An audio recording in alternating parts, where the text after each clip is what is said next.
Okay, let's be real.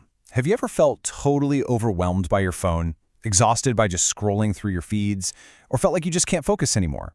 Well, you're definitely not alone. Today, we're going to dive into a really powerful idea that can help you get back in control of your own life. It's called digital minimalism. And we're pulling all of this from Cal Newport's fantastic book, Digital Minimalism. We're going to break down his big ideas and, more importantly, give you a solid plan you can actually use. You know, this quote from the writer Andrew Sullivan it hit a nerve with so many people. It perfectly captures that feeling, right?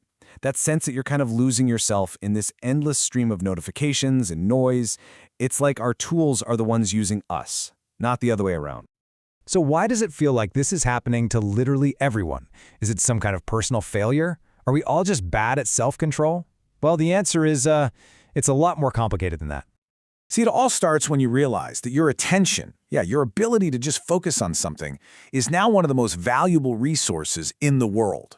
And there is a massive, incredibly sophisticated industry built for one reason: to capture it. So here's the most important takeaway, right up front.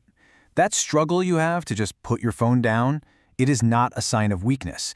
It's actually a sign that the technology is working perfectly, exactly the way it was designed to. And look, this isn't some crazy conspiracy theory. This is Sean Parker, the first president of Facebook, basically admitting it out loud. The goal was to exploit a vulnerability in our own brains. That little notification, they are literally engineered dopamine hits designed to get you hooked. Just think about that for a second. On one side, it's you. On the other side, thousands of the world's brightest engineers and psychologists whose entire job is to keep your eyes glued to a screen. That is a battle you are just not going to win with willpower alone. So, what do you do? Well, the answer isn't some little life hack or a new productivity app. It's a whole new way of thinking. It's a philosophy. It's what Newport calls digital minimalism. Okay, let's unpack that because it's super important. This is not about hating technology. It's all about being intentional. You start with what you truly value, things like real friendship or creativity or community. And then you ask a simple question: does this piece of tech actually help me with that in a big way? And if the answer is no, you just let it go. And this right here, this is the core difference. Most of us are maximalists by default. We have a fear of missing out, so any tiny possible benefit is enough for us to sign up for something. But the minimalist, they flip that completely. They demand a massive, obvious benefit to something they care about before they let a new technology into their life. The default switches from sure, why not, to a very skeptical prove it. So, how do you actually make that huge shift? Newport says that just trying to make small changes here and there, it usually doesn't work. What you need is something more like a hard reset, a rapid transformation. The process itself is pretty simple, but it does take some guts. First, for 30 days, you take a break from all the tech in your life that's just optional. During that month, you go out and rediscover things to do in the real world. Then, and this is the key part, after the break is over, you very carefully, very slowly reintroduce only the tools that give you that huge, massive value we talked about.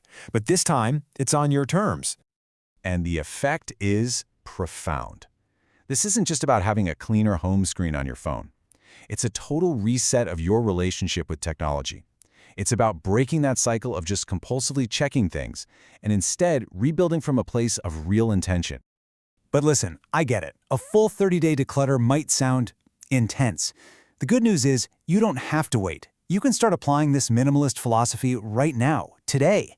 Here are 3 concrete ways to get started. First things first, focus on real human interaction. I mean, actual, high-quality conversation. Our brains are wired for face-to-face talk, not for these little low-quality text bubbles that we've all gotten used to.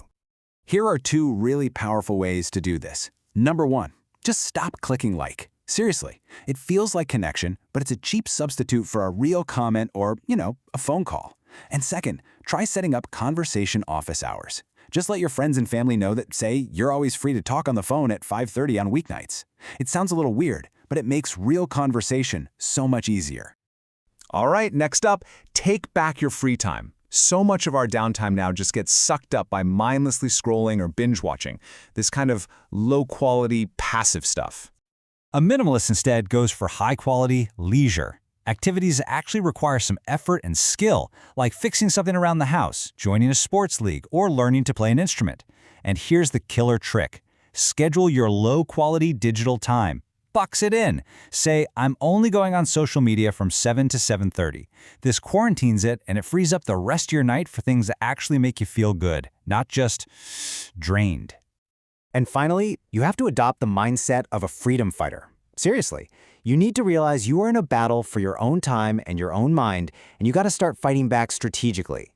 Here are 2 tactics that make a world of difference. First, just delete the social media apps from your phone. Making yourself use a computer adds just enough friction that your usage will plummet. Second, change your mindset. Stop being a passive user. Become an extractor of value. Go in, get what you need, and get out before the algorithms can suck you back in. So I guess I'll just leave you with this one question. When you look at your phone and your apps and your online habits, who's really in charge? Digital minimalism is all about making sure that the answer to that question is, and always will be, you.